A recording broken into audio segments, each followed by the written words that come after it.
Welcome back to Lena's Romantasy Collection, your home for the steamiest, most emotional werewolf and paranormal romance stories. Today, we have a story that is going to set your screen on fire.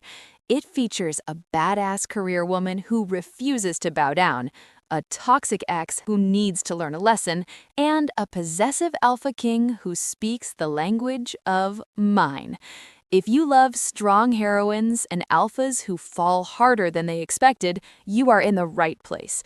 Before we dive into I Wore Red to the Gala, Alpha King threw his coat on me, no one sees this but me. Please take a second to hit that like button. It really helps the channel grow, and make sure you are subscribed with the notification bell turned on so you never miss a new release. Now, grab your headphones and get comfortable. Let's find out what happens when you wear a revenge dress to the Alpha's party. Chapter 1. The Fixer in Heels. I don't care if the CEO was photographed with a goat, 2 showgirls, and a bag of unauthorized marshmallows. Deny the marshmallows, admit to the goat as a charity initiative, and bury the showgirls under the quarterly earnings report. Do I have to do everything myself? Sloane Vane ended the call and tossed her phone onto the mahogany desk. It slid across the polished surface, stopping inches from the edge. She didn't look at it. She was too busy massaging her temples, trying to push a migraine back into the depths of her brain. At 29, Sloane was the youngest senior crisis manager at Gantry & Associates. She was the woman corporate giants called when they messed up. She was expensive, she was exhausted, and she was brilliant. "You look like you're plotting a murder," a voice chirped from the doorway. It was Mia, her assistant, holding a triple shot espresso like a peace offering. "Just a justifiable homicide," Sloane muttered, taking the coffee. "The Henderson account is a disaster, but I fixed it again." "You always do," Mia said, her face falling slightly, "which is why Gantry wants to see you. It's about the Sterling merger." The air in the office seemed to drop 10 degrees. Sloane froze, the coffee cup halfway to her lips. "Sterling," she repeated, the name tasting like ash. "Julian Sterling?" "He's blocking the contract, Sloane," Mia whispered, looking sympathetic. "He says there are communication issues with the PR team. He's specifically requesting a review of your lead." Sloane set the coffee down hard. Julian. Her ex, the man she spent 5 years supporting while he was just a promising heir with daddy issues. She had edited his college papers, smoothed over his social blunders, and stood by him when his father threatened to disown him. And how had he repaid her? By dumping her the week before he took over the company because she didn't fit the Sterling aesthetic. Apparently, a girl who grew up in foster care and worked for a living wasn't trophy wife material. That was 5 years ago. Now, she was the best in the city, and he was using his billion-dollar inheritance to torment her. "He doesn't have communication issues," Sloane said, standing up and smoothing her pencil skirt. Her eyes flashed with cold determination. "He has an ego the size of a blimp and the emotional maturity of a teaspoon. If he wants a review, I'll give him one." "Be careful," Mia warned. "Gantry's already sweating. The Sterling account is half our projected revenue for the year." "I know. That's why Julian is doing this. He knows he has leverage, but he's forgetting one thing." "What's that?" "I know where all his skeletons are buried," Sloane said, checking her lipstick in the reflection of her computer monitor. "And I brought the shovel." Chapter 2. The Gaslight. The conference room at Sterling Industries was designed to make people feel small. The table was too long, the chairs were too low, and the air conditioning was set to Arctic. Sloane sat at one end, her spine steel straight. At the other end sat Julian Sterling. He looked good. That was the annoying part. He had the kind of blonde, old money looks that belonged on a polo field, but Sloane knew the rot underneath. "Your proposal is aggressive, Sloane," Julian said, flipping through the file she had spent 3 nights perfecting. He didn't even look up. "It lacks refinement. It feels a bit desperate." Sloane didn't flinch. It's a crisis management strategy for a hostile takeover, Julian. It's supposed to be aggressive. Refinement gets you eaten alive in this market. You know that. Or did you forget how I saved your ass during the EPA scandal last year? Julian finally looked up. His blue eyes were cold, filled with a smug amusement that made Sloane's skin crawl. Past favors don't excuse current incompetence, he said smoothly. The other executives in the room shifted uncomfortably. They knew Sloane was the best. They knew she was the reason their stock hadn't tanked last quarter, but none of them would speak up against the boss. Incompetence? Sloane let out a sharp, dry laugh. My incompetence brought your firm a 40% increase in public trust rating. This isn't about the proposal, Julian. Stop wasting everyone's time. Julian leaned back, crossing his arms.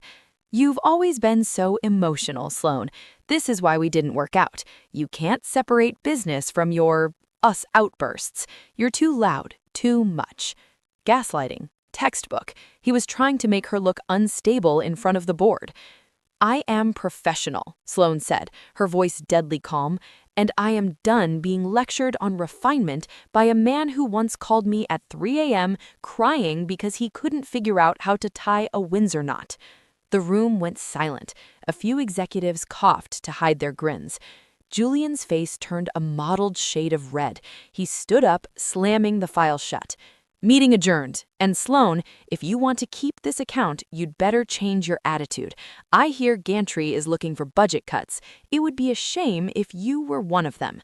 He stormed out. Sloane remained seated, her hands trembling slightly under the table, not from fear, but from the sheer effort of not throwing her laptop at his head. He was threatening her livelihood because she dared to be successful without him. Chapter 3. The Ultimatum. Mr. Gantry was a man who looked like a melted candle in a cheap suit. He was sweating when Sloane walked into his office an hour later. "Sit down, Vane," he barked, not looking at her. "I can explain the meeting," Sloane started, but Gantry held up a hand. "I don't care about the meeting. Julian Sterling just called me. He says you were hostile. He says he's thinking of pulling the account and taking it to Miller & Co." Miller & Co. couldn't PR their way out of a paper bag, Sloane argued.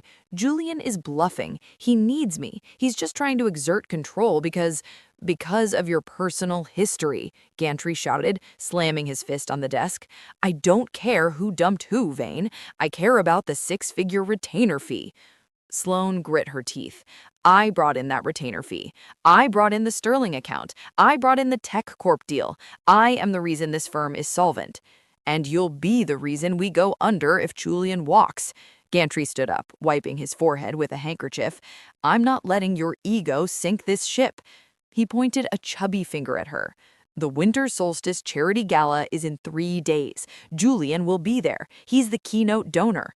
I know, I'm on the invite list. You are going to that gala, Gantry ordered, and you are going to apologize to Julian. You are going to smooth this over. You will be charming, you will be submissive, and you will make him feel like the smartest man in the room.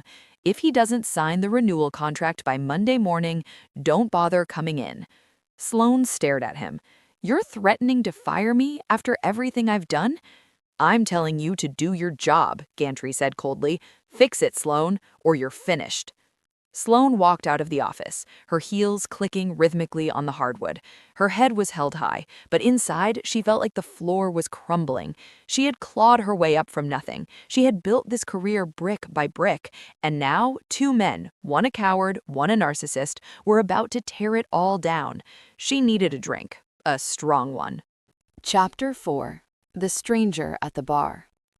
The Velvet Note was a dark, subterranean jazz bar that smelled of expensive bourbon and old leather. It was Sloane's sanctuary. No one from the corporate world came here. It was too dark for Instagram photos. Sloane slid onto a stool at the far end of the bar. Whiskey. Neat. Leave the bottle, she told the bartender. She took a long sip, letting the burn settle her nerves. Rough day? A deep voice rumbled from the shadows to her left. Sloane didn't look over immediately. She just saw a massive shape in her peripheral vision. Rough life. Day was just the cherry on top.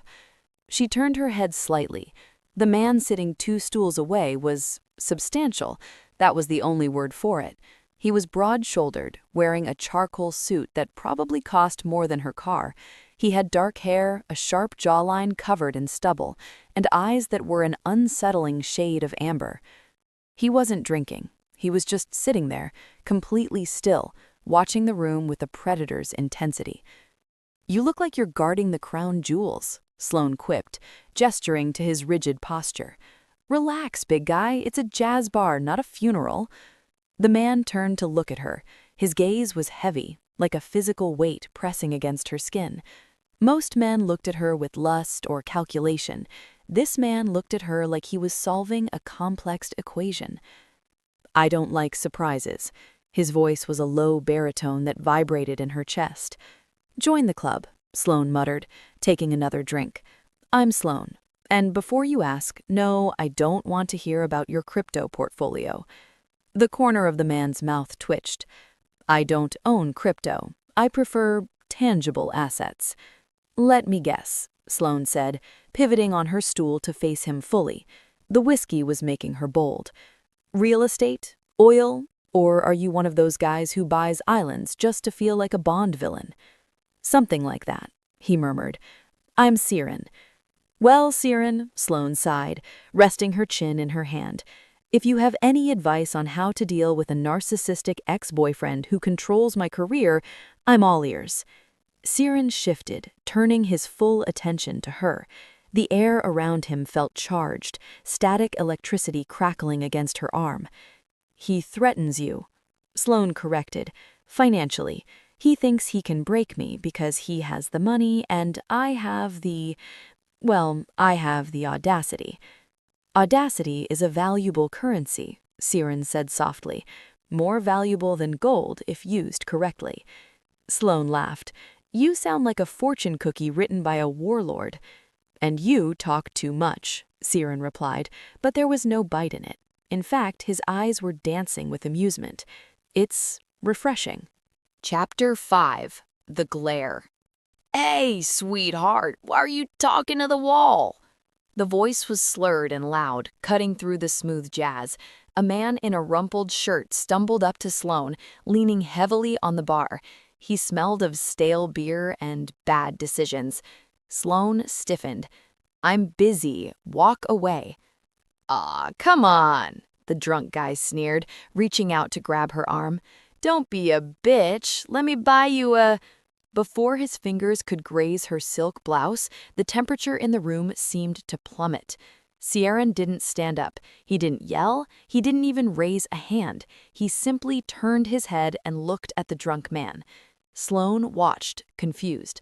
Ciaran just stared. But it wasn't a normal stare. It was a look of such primal, concentrated violence that the air seemed to thicken. A low sound, almost like a growl too deep for human ears to fully register, vibrated from his chest. The drunk man froze. His face went pale, then gray. His eyes widened in sheer animalistic terror, as if he were looking into the jaws of a monster. He started trembling, actually shaking in his shoes. I, the drunk stammered. He backed away, tripping over his own feet, and then practically ran out the door, knocking over a chair in his haste. Sloane blinked. She looked from the empty doorway back to Ciaran. He was calmly picking up his glass of water, the terrifying aura gone, as if it never existed. "What was that?" she asked, eyes wide. "Did you hypnotize him?" Ciaran took a sip of water. "I just reminded him of his manners." "Reminded him?" Sloane scoffed, though her heart was pounding. "You looked at him like you were going to eat his soul. Do you practice that in the mirror?" Ciaran looked at her, and for a second, Sloane saw a flash of something gold and wild in his eyes before it vanished. "Only on Tuesdays," he deadpanned. He stood up, towering over her. He was even taller than she thought, at least 6'4". He placed a bill on the counter to cover her drinks. "Hey, I can pay for myself," Sloane protested, her pride flaring up. "I know you can," Ciaran said. He leaned down, his face inches from hers. She could smell rain, pine, and something uniquely masculine. Keep your audacity, Sloane. You're going to need it." He turned and walked away, his heavy black trench coat billowing slightly behind him. Sloane watched him go, a strange shiver running down her spine. She didn't know who he was, but for the first time all day, she didn't feel like the prey. She felt like she had just met the apex predator. Chapter 6. War Paint. Sloane stood in front of her full-length mirror, the garment bag unzipped at her feet. Inside was not the modest beige cocktail dress Gantry had suggested she wear to look apologetic. Inside was a weapon. It was a crimson silk gown, backless with a plunging neckline and a slit that ran dangerously high up her thigh. It was the kind of dress that started rumors. It was the kind of dress that said, "I don't need your money, and I certainly don't need your approval." "Gantry wants submissive," Sloane whispered to her reflection. She applied a layer of blood-red lipstick, her hand steady despite the chaotic thumping of her heart. "He wants me to beg. He wants me to crawl back to Julian and ask for forgiveness for being better at my job than he is." She pinned her dark hair up, leaving a few tendrils loose to frame her sharp jawline. She looked like a femme fatale from a noir film, beautiful, dangerous, and entirely unbothered. "Sorry, boys," she murmured, stepping into the dress and zipping it up. The silk hugged her curves like a second skin. "I don't do submissive." She grabbed her clutch, which contained her resignation letter just in case things went south, and checked her bank account one last time. It was healthy, thanks to her obsessively saving every bonus check for 5 years. She wasn't rich like the Sterlings, but she had FU money, and tonight she planned to spend it. Her phone buzzed. A text from Mia. "Gantry is already there. He's drinking. Good luck." Sloane took a deep breath. She wasn't going to the winter solstice gala to save her job. She realized that now. She was going to prove a point. She was going to walk into that room, head high, and show Julian Sterling exactly what he had thrown away. If she was going down, she was going down in flames. And she was going to look spectacular doing it. Chapter 7. The Lion's Den. The grand ballroom of the Ritz-Carlton was dripping in gold and crystals. A string quartet played something polite and boring in the corner, while the city's elite mingled, sipping champagne that cost more than Sloane's rent. When Sloane walked in, the room didn't just go quiet. The silence rippled outward from the door like a wave. Heads turned, conversations halted mid-sentence. In a sea of black tuxedos and pastel ball gowns, Sloane was a strike of lightning. The red dress was vibrant, aggressive, and stunning. She walked with a predator's grace, her heels clicking a steady rhythm on the marble floor. She saw Mr. Gantry near the buffet. His jaw literally dropped, a shrimp puff falling from his hand. He looked like he was about to have a stroke. He had ordered her to be humble. She had arrived looking like the Queen of Hearts. Sloane ignored him. She scanned the room for her target. There he was, Julian Sterling. He was holding court near the center of the room, laughing at some sycophant's joke. He looked perfectly groomed, perfectly rich, and perfectly hollow. When his eyes landed on Sloane, the laugh died in his throat. For a second, she saw raw hunger in his eyes. He looked at her the way a starving man looks at a feast. But then the entitlement kicked in. His expression hardened into a sneer of possessiveness and disdain. He excused himself from his group and began walking toward her. He moved with the confidence of a man who owned the building. "Show time," Sloane muttered to herself, grabbing a glass of champagne from a passing tray. She didn't drink it. She just needed something to hold so she wouldn't punch him. "Sloane," Julian said as he reached her. He didn't say hello. He just looked her up and down, his eyes lingering on the slit of her dress. "What do you think you're doing?" "I believe it's called attending a party, Julian," Sloane said, offering him a tight plastic smile. "You sent the invite, remember?" "I expected you to have some shame," Julian hissed, stepping closer so their conversation remained private. "After the mess you made in the boardroom, you come here dressed like a high-priced escort?" Sloane's smile didn't waver, but her eyes went cold. Careful, Julian. If you keep looking at me like that, people will think you're still in love with me. Or is that drool on your chin? Chapter 8. The Cornered Queen. Julian's face flushed a deep, ugly red. He grabbed her upper arm, hard. His fingers dug into her bare skin, painful and possessive. "You think you're so smart," he whispered, his breath hot and smelling of expensive scotch. "But you're nothing without me. Gantry told me everything. You're one bad review away from being unemployed, and guess who holds the pen?" Sloane tried to pull her arm away, but his grip tightened. "Let go of me, Julian. You're making a scene." "I'm saving you from yourself," Julian countered, pulling her slightly toward the side exit. "You look cheap. Everyone is staring at you, laughing at you.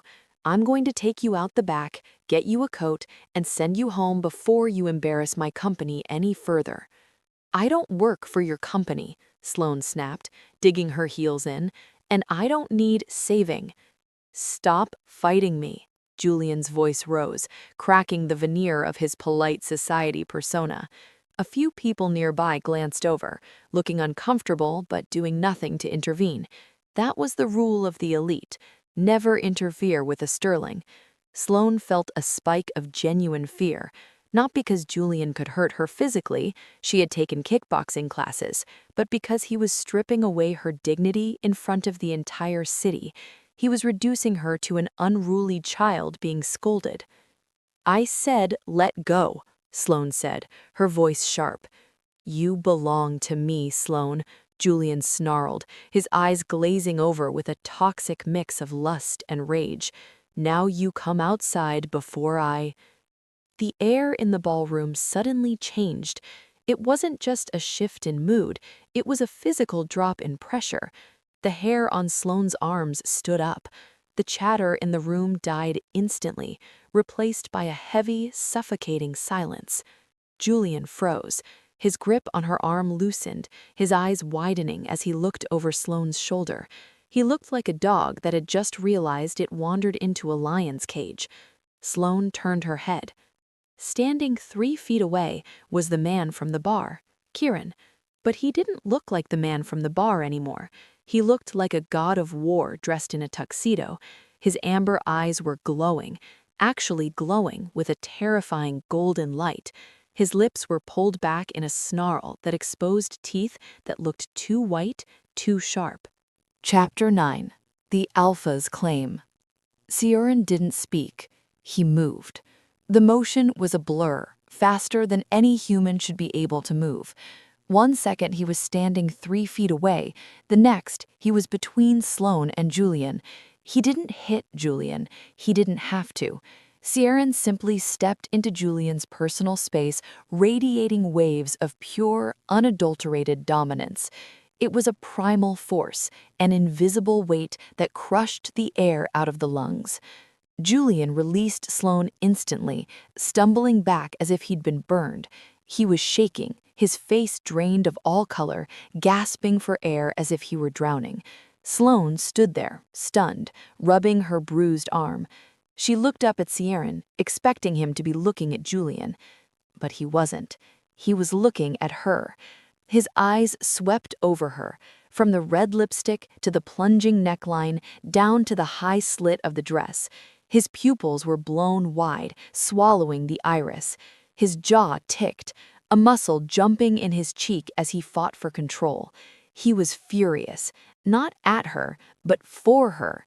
And he was jealous, violently, irrationally jealous that other men were seeing her like this. "Sioran?" she whispered, her voice trembling. He didn't answer. In one fluid, aggressive motion, he ripped off his heavy, black wool trench coat. He swung it around, throwing it over Sloane. The heavy fabric engulfed her, covering her head, her shoulders, and the scandalous red dress completely.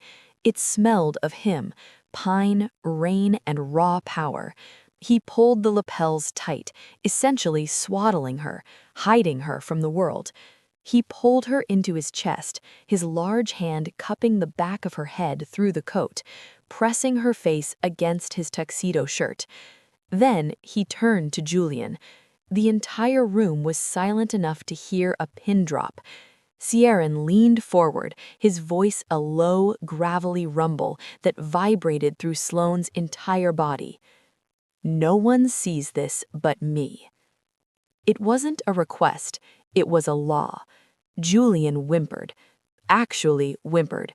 He scrambled backward, knocked over a waiter's tray of champagne flutes with a deafening crash, and fled. He ran out of the ballroom like the devil himself was snapping at his heels. Ciaran didn't chase him. He just held Sloane there, wrapped in his darkness, shielding her from every prying eye in the room. "Are you okay?" he asked, his voice suddenly dropping to a rough whisper, intended only for her. Sloane, muffled inside the coat, blinded by the fabric, but surrounded by his scent, could only nod. I think so. You just assaulted a billionaire with a coat." "He's lucky it was just a coat," Ciaran growled, his arm tightening around her waist. "Let's go. We're leaving." Chapter 10. The Fallout. The drive away from the gala was a blur. Ciaran had practically carried her to his car, a sleek black beast of a vehicle that looked like the Batmobile's angry cousin. He had dropped her off at her apartment with a lingering look and a promise to check on her. Sloane hadn't slept. She had spent the night pacing, replaying the scene, the way Julian had looked so terrified, the way Ciaran's eyes had glowed, the way she had felt safe, terrifyingly safe, wrapped in that coat. The next morning, the reality hangover hit. She walked into Gantry & Associates at 8 a.m. The office was quiet, too quiet. Mia wasn't at her desk. She was standing by Sloane's office door holding a cardboard box. She was crying. "Sloane," Mia choked out, "I'm so sorry." Sloane stopped. Her stomach dropped to her shoes. "What happened?" "Gantry," Mia sniffled. He said you caused a violent spectacle at the gala. He said Julian pulled the contract this morning. The whole merger is dead." The door to Gantry's office flew open. Mr. Gantry stood there, his face purple with rage. "You!" he screamed, pointing at Sloane. The entire office floor stopped working to watch. "You are finished, Vane. Get your things and get out." Sloane straightened her spine. The migraine from the night before was back, throbbing behind her eyes. "You're firing me because Julian Sterling is a coward?" "I'm firing you because you are a liability," Gantry yelled, spit flying. "You and your boyfriend terrorized our biggest client. Julian is threatening to sue us for emotional distress. Emotional distress!"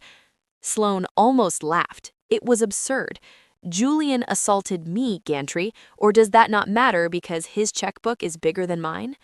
"I don't care," Gantry roared. "You're done, blacklisted. I'll make sure you never work in PR in this city again." Sloane looked at the man she had made millions for. She looked at the office she had practically lived in for 3 years. She took the cardboard box from Mia's shaking hands. She didn't cry. She refused to give him that satisfaction.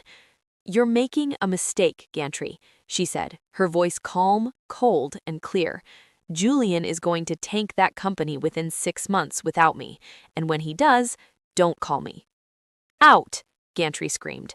Sloane turned on her heel. She walked to the elevator, her head held high, clutching the box of her belongings. She was unemployed. She was blacklisted. Her career was in ashes. She stepped out onto the busy city street, the cold wind biting at her cheeks. She took a deep breath.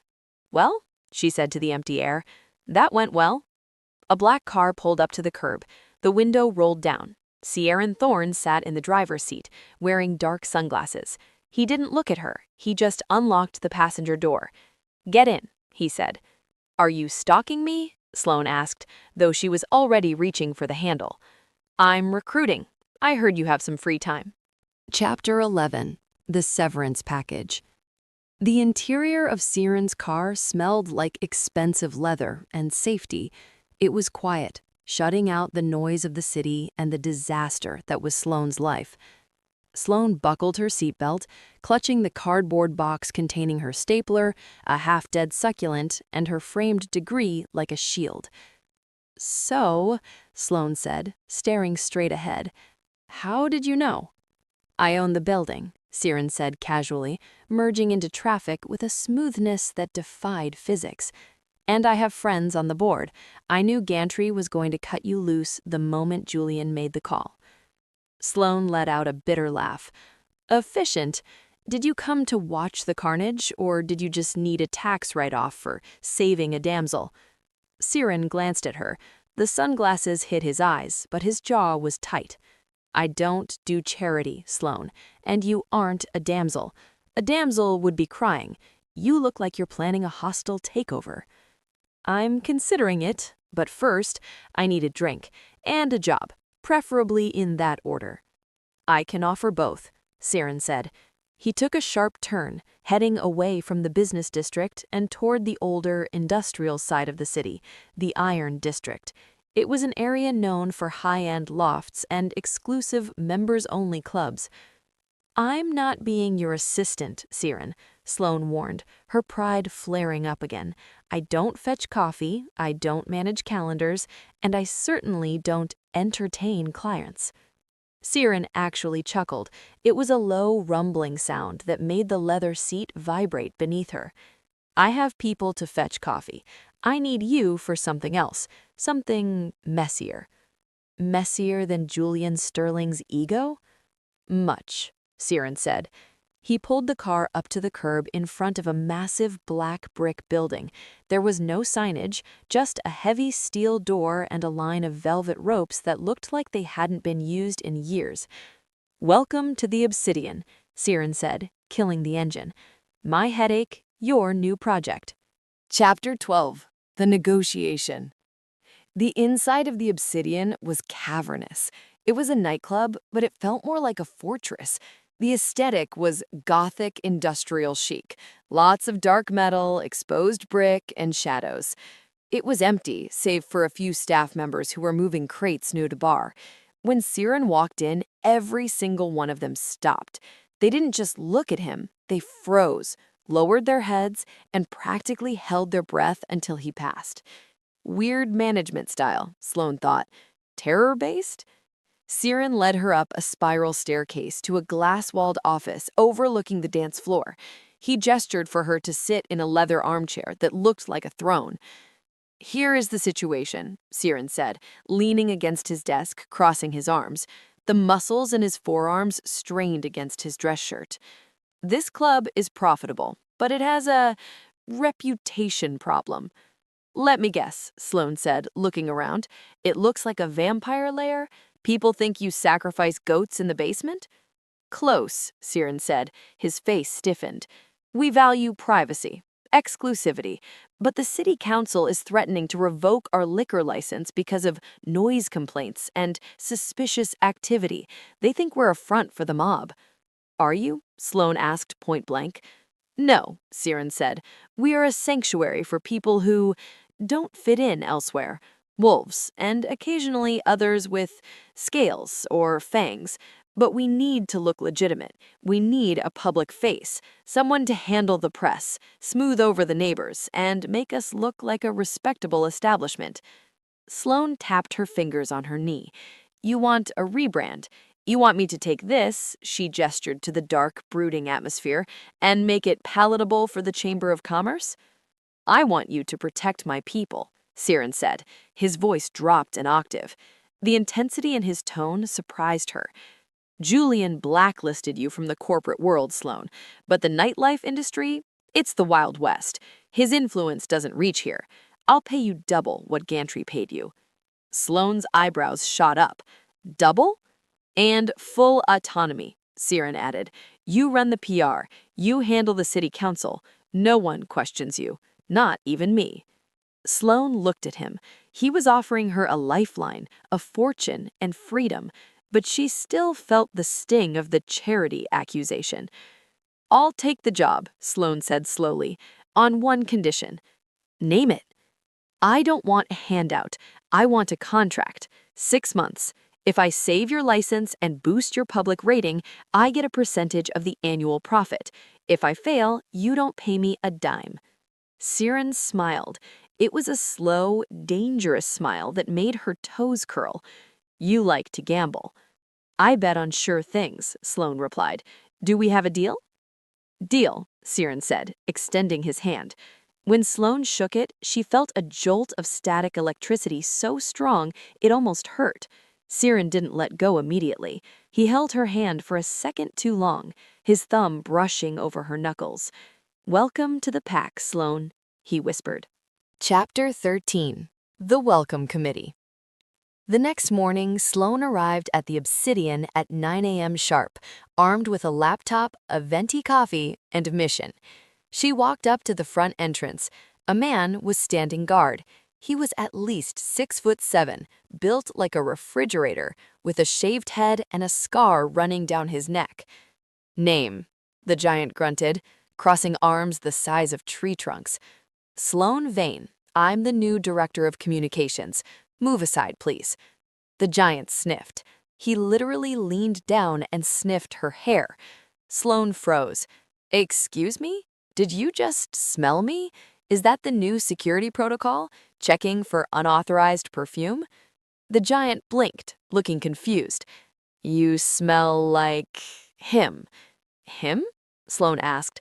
"If by him you mean coffee and anxiety, then yes. Now, are you going to let me in, or do I have to call Siren?" At the mention of Siren's name, the giant's eyes widened. He immediately stepped aside, opening the heavy door for her. "Sorry, ma'am. Go right in. I'm Bram." "Nice to meet you, Bram," Sloane said, adjusting her blazer.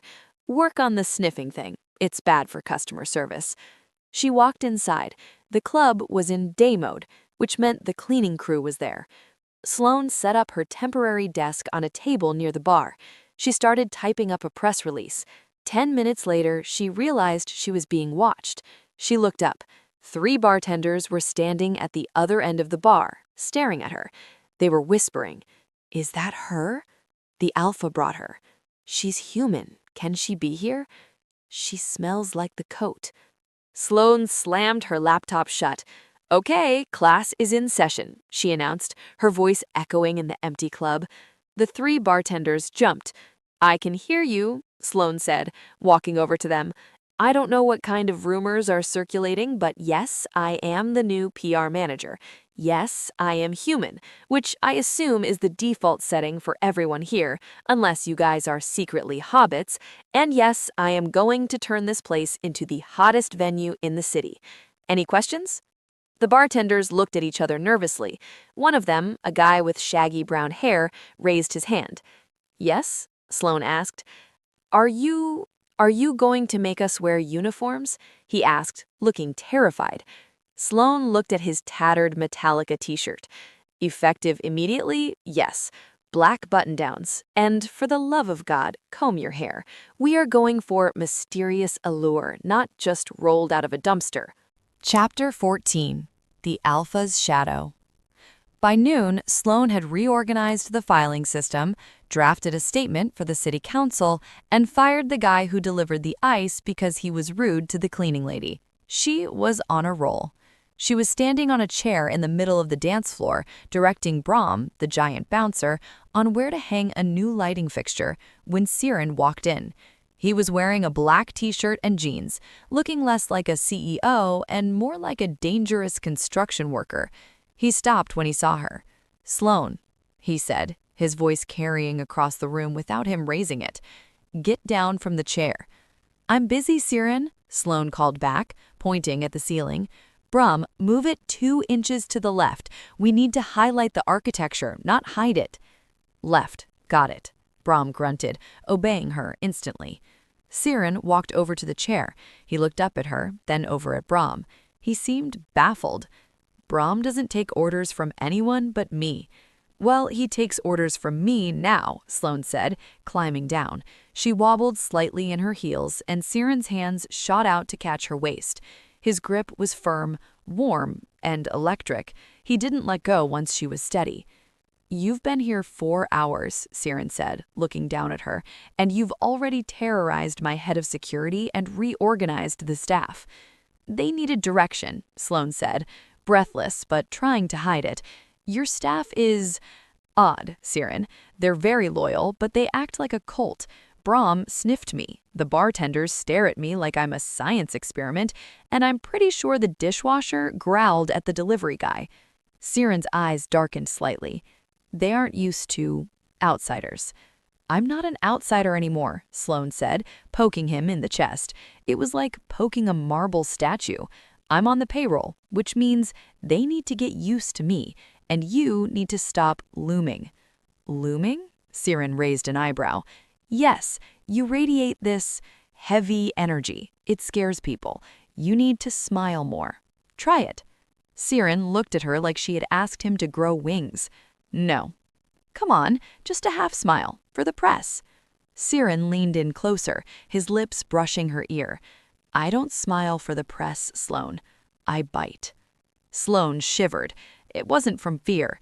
Well, she managed to squeak out, we'll work on that. Chapter 15. Oddities. Over the next week, Sloane settled into a rhythm. She worked 14-hour days, fueled by spite and espresso. She was determined to make the Obsidian untouchable, just to prove Gantry and Julian wrong. But the more time she spent at the club, the harder it was to ignore the weirdness. Exhibit A, the appetite. She ordered lunch for the staff on Tuesday, 20 pizzas. They were gone in 4 minutes. She watched a guy named Kale eat an entire meat lover's pizza in 3 bites, including the crust. Exhibit B, the healing. On Thursday, a glass shattered behind the bar, slicing the bartender's hand open. It was a deep cut, bleeding profusely. Sloane ran to get the first aid kit. By the time she came back, maybe 60 seconds later, the bartender was wiping up the blood. His hand was completely unblemished, not even a scar. Good concealer? Sloane had asked, suspicious. Yeah, Sephora, the bartender had stammered.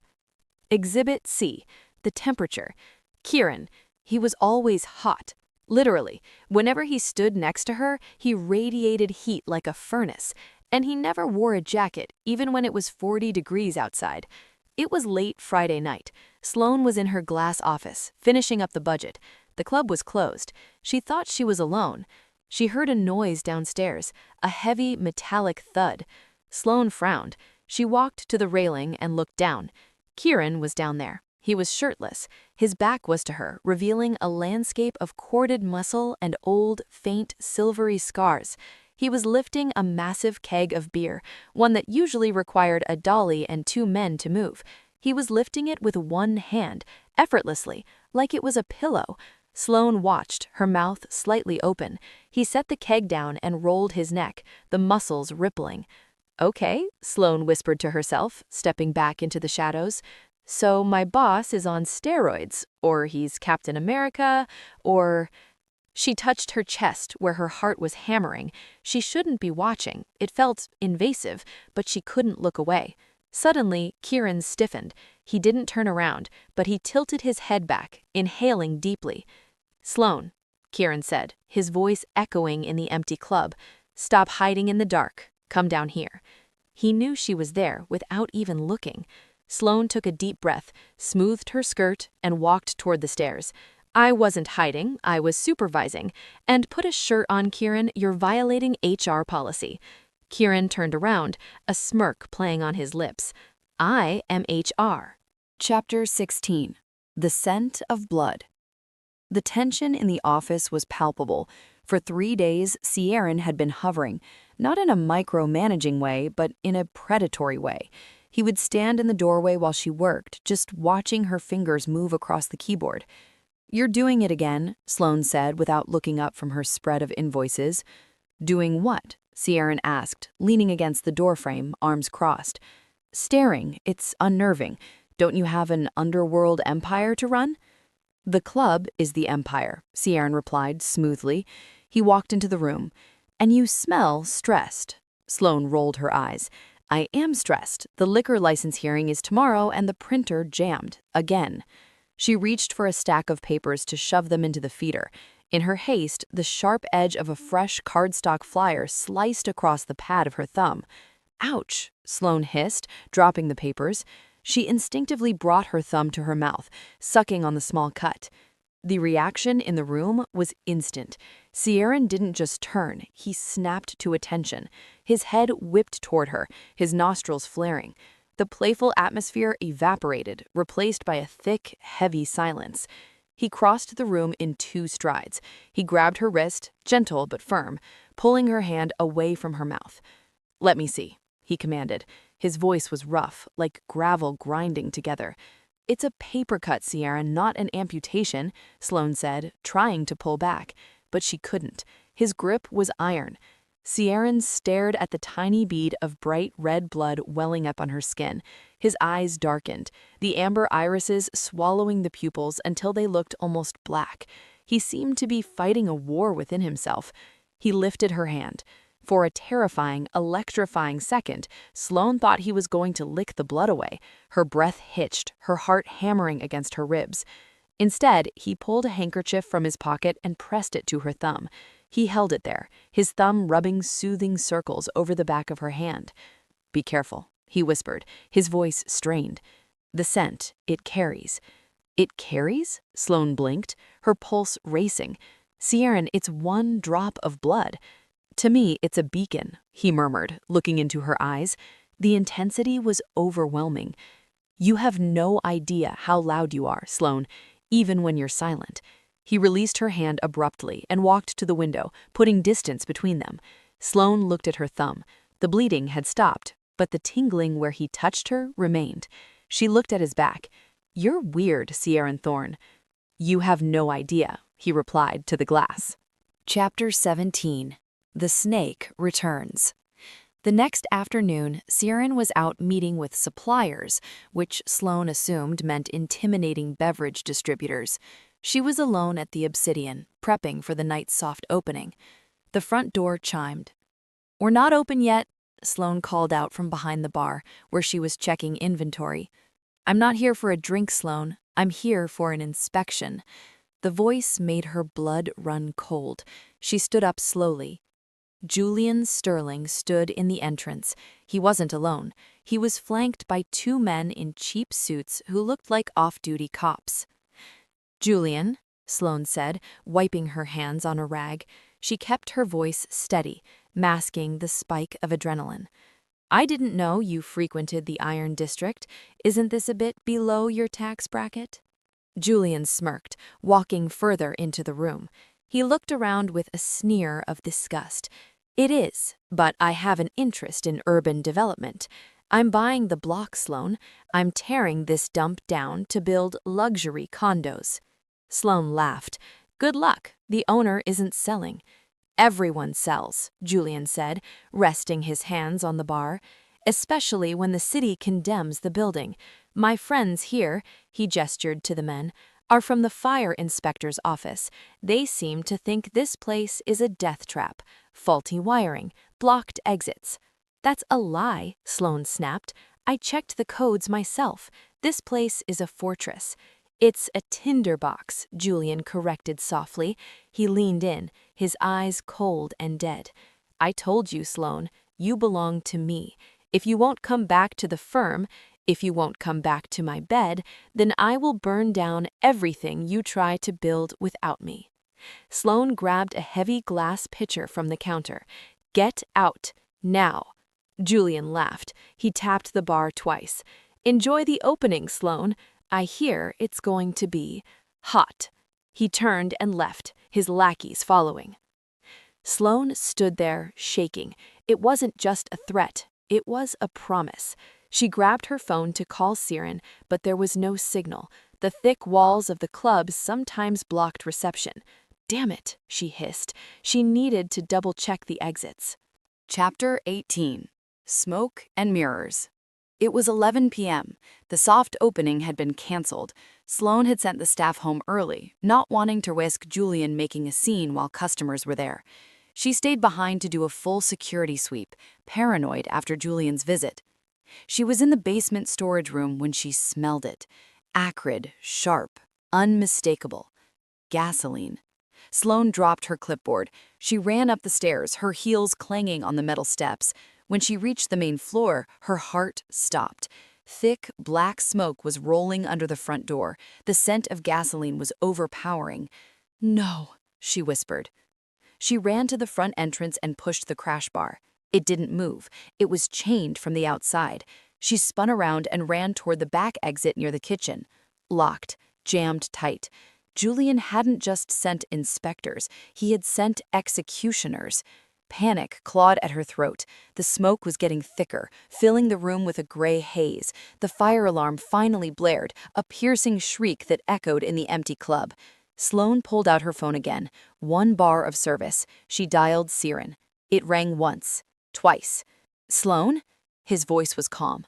"Siren!" she screamed, coughing as the smoke hit her lungs. "The club! Julian, the doors are locked! There's fire! I can't get out!" The line went silent for a split second, then she heard a sound she would never forget. A roar, not a human shout, a roar of pure, unadulterated rage that distorted the speaker on her phone. "Get to the office!" Siren bellowed. "Lock the door! I'm coming!" The line went dead. Sloane dropped the phone. The flames were licking at the curtains now. She sprinted up the spiral staircase to the glass office, her eyes stinging, her lungs burning. Chapter 19. The Raid. Sloane slammed the glass door of the office shut and locked it. It wouldn't hold the fire back forever, but it would buy her time. Below her, the dance floor was becoming an inferno. The heat was rising, pressing against the glass. But the fire wasn't the only thing moving. Through the haze of smoke, Sloane saw the back door, the heavy steel one, burst open. Not from the fire, but from a battering ram. 3 men in tactical gear and gas masks stormed in. They weren't firefighters. They were carrying canisters. They were here to make sure the job was finished, to make sure there were no witnesses. "There she is," one of them shouted, pointing up at the glass office. "Up the stairs." Sloane backed away from the glass, grabbing a heavy brass lamp from the desk. "Come on," she whispered, terrified tears streaming down her face. "Come on, Siren." The men started up the spiral stairs, their heavy boots thudding ominously. Sloane looked around for a weapon, an exit, anything. There was nothing. She was trapped in a glass box above a burning hell. Suddenly, the front of the building exploded. It wasn't a bomb, it was an impact. The massive double steel doors at the entrance flew off their hinges, crumpling like tin foil. They skidded across the burning dance floor, knocking over tables. A figure stood in the opening, silhouetted by the streetlights outside. Siren. He didn't look human. His clothes were torn, he was breathing so hard his chest heaved like a bellows, and he was moving fast, too fast. "Stop him," the leader of the thugs yelled, turning his weapon away from Sloane and toward the door. 2 of the men opened fire. Bang, bang, bang! Sloane screamed, covering her ears. She watched bullets hit Siren. She saw the impact on his chest, his shoulder. He didn't fall. He didn't even slow down. He charged. He crossed the 60 feet of the dance floor in a blur of motion, leaping over the flames. He tackled the first gunman with the force of a freight train, sending the man flying into the bar with a sickening crunch. "What is he?" the second gunman screamed, backing up. Siren stood up. He was bleeding, but the wounds were already closing. His eyes were glowing gold, bright enough to cut through the smoke. He looked up at Sloane in the office. His face was twisted in agony, not from the bullets, but from the change taking over him. "Look away, Sloane," he roared, his voice distorting into a growl. "Look away!" Chapter 20. The Monster. Sloane didn't look away. She couldn't. The remaining 2 gunmen were terrified, but they were professionals. One of them pulled a shotgun. "Die, you freak!" he yelled, aiming at Siren's head. Siren didn't dodge. He just expanded. The sound was gruesome, the wet snap of bones breaking and reforming. Siren's back arched, his spine elongating with a crack that echoed over the roar of the fire. His skin split, not with blood, but to reveal midnight black fur underneath. Sloane pressed her hands against the glass, her breath fogging it up. Siren? It happened in seconds. The man in the tattered remains of a suit was gone. In his place stood a monster. A wolf, but not a normal wolf. This creature was massive, standing nearly 5 feet tall at the shoulder. Its fur was black as the void, absorbing the light of the fire. Its claws were like black glass daggers, scraping against the concrete floor. The gunman with the shotgun fired. The wolf moved faster than the eye could track. It swiped a massive paw, knocking the shotgun and the man holding it across the room like a toy. The last thug dropped his weapon and fell to his knees. God! Oh, God! The wolf snarled, a sound that vibrated in Sloane's very bones. It didn't kill the man. It lunged, snapping its jaws inches from his face, terrifying him into unconsciousness. Then the wolf turned its head. It looked up at the glass office, at Sloane. Its eyes were the same, amber, intelligent, but wild. The fire was getting closer to the stairs. The structural beams were groaning. The wolf crouched and sprang, clearing the entire staircase in one leap, landing on the balcony outside her office door. It reared up on its hind legs, a terrifying mix of man and beast, and smashed the glass door with one strike. Sloane flinched back as shards of glass rained down. She was cornered against the desk, clutching the lamp. The massive black wolf stepped into the office. It filled the room. It smelled of burnt hair, blood, and ozone. It lowered its massive head, bringing its snout inches from her face. Sloane stopped breathing. She stared into the golden eyes, waiting to be eaten. Instead, the wolf whined, a low, pathetic sound. It nudged her hand with its wet nose, pushing the lamp down. "Sieran?" she whispered, her voice shaking uncontrollably.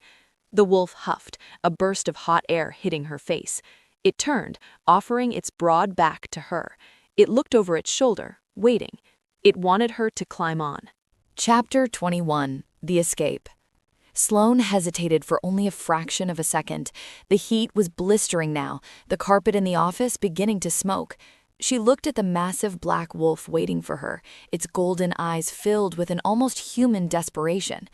"If I fall off, I'm suing you," she choked out, grabbing fistfuls of thick, coarse fur. She climbed onto the wolf's back, wrapping her arms around its massive neck. It felt like sitting on a vibrating engine block, pure, coiled power. The wolf didn't wait. It turned and launched itself through the shattered office window. Sloane screamed, burying her face in its fur as they plummeted 2 stories down.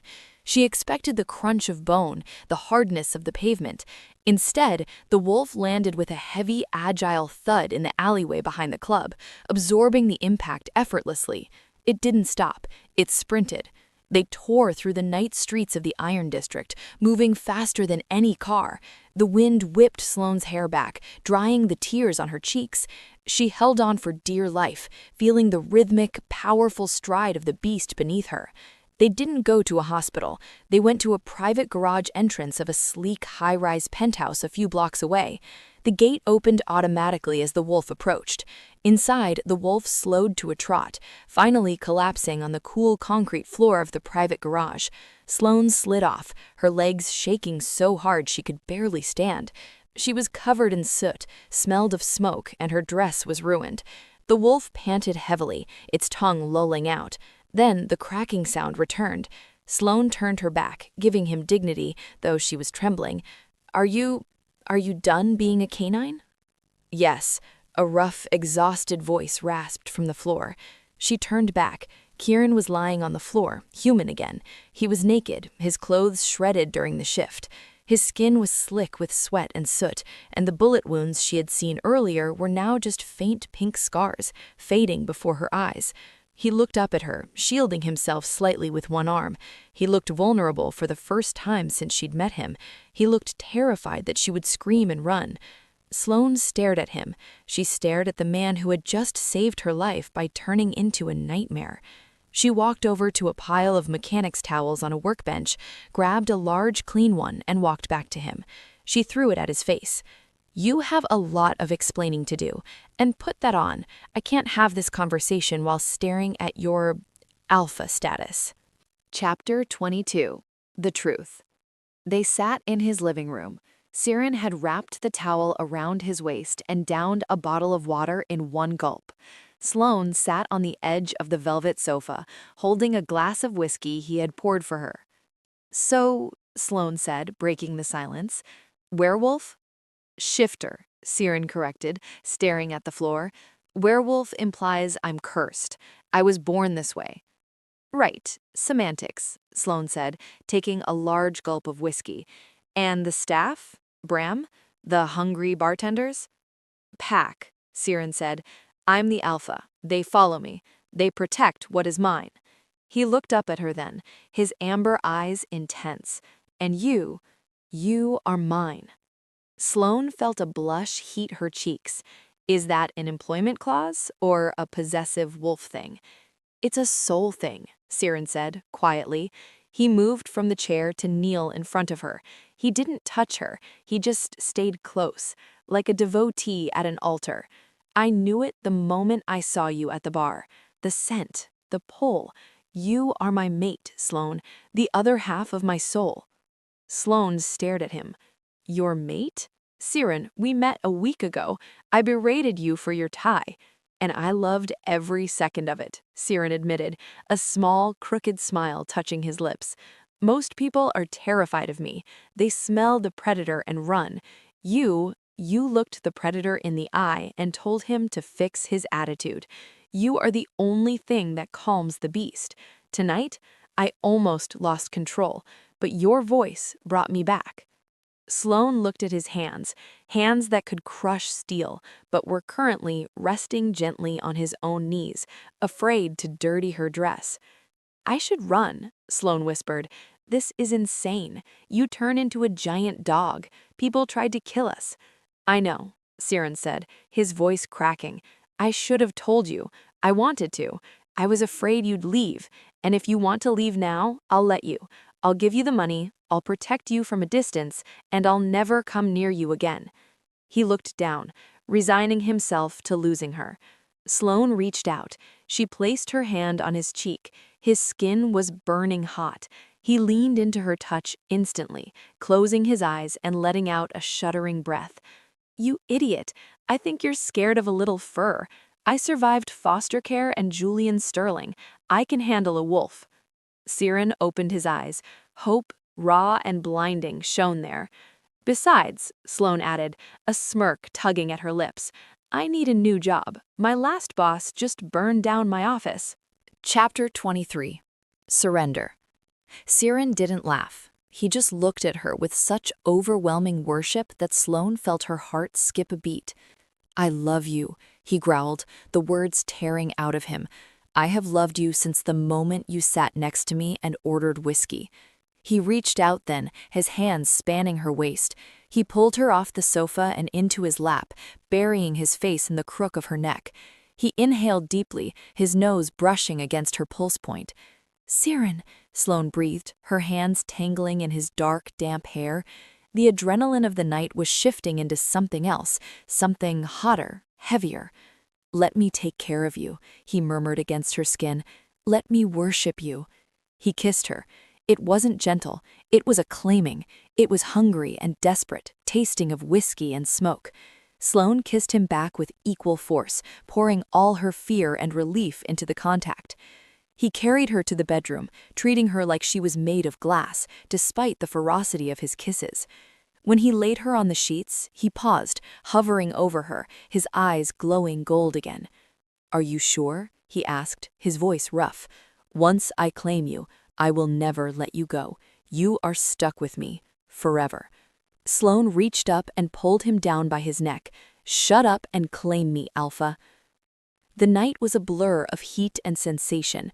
For a man who could tear down doors, Siren was devastatingly careful.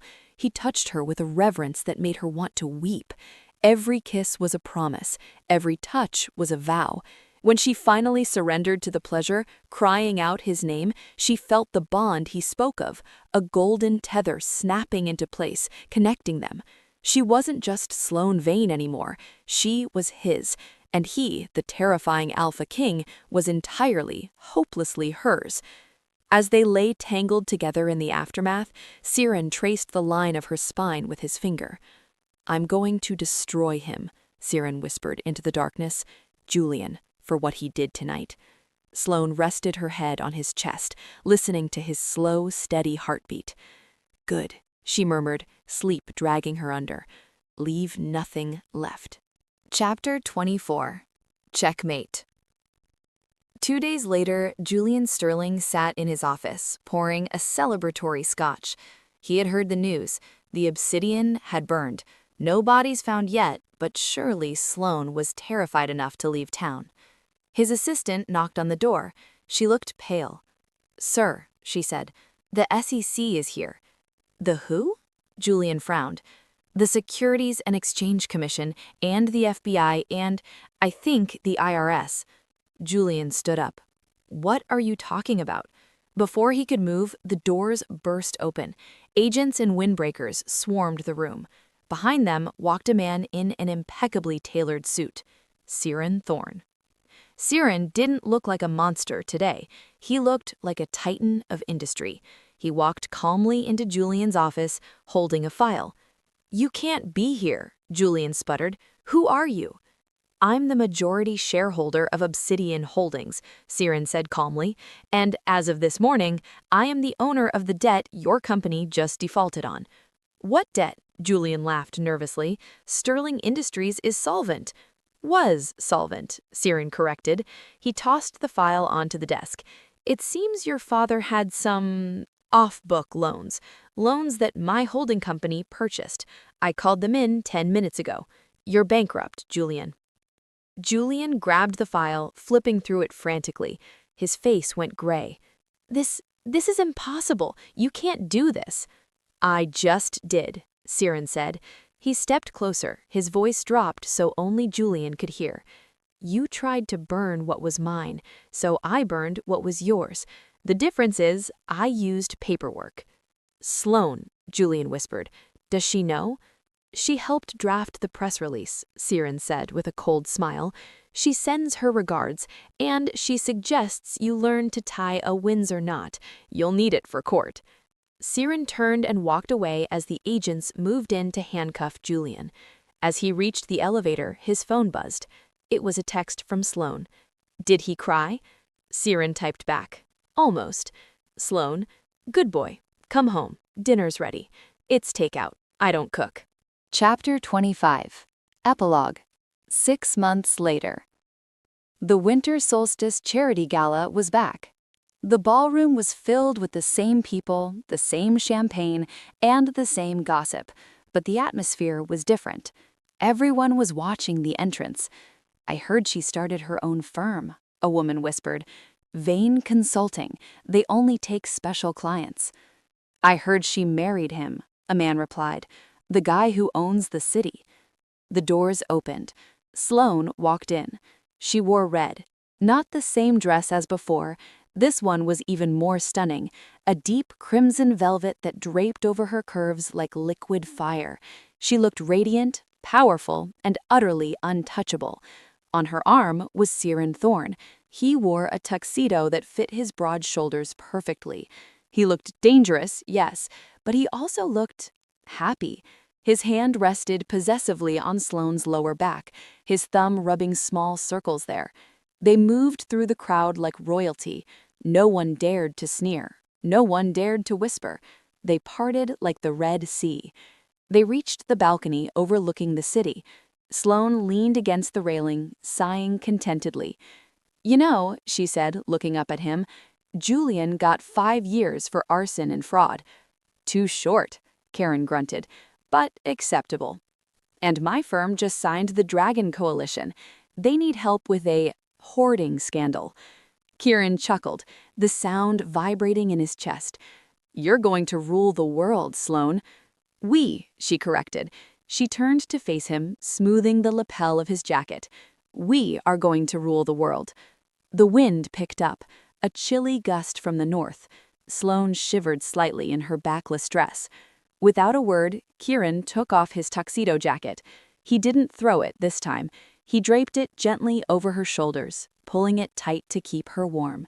Sloane looked up at him, her eyes dancing. "Are you going to growl at everyone again?" Kieran smirked. He leaned down and kissed her, a slow, deep kiss that made the rest of the world fade away. When he pulled back, his eyes were glowing with that familiar golden heat. "Let them look," Kieran whispered, kissing her forehead. "They know who you belong to now." Sloane smiled, snuggling into his warmth. "And they know who belongs to me." The end.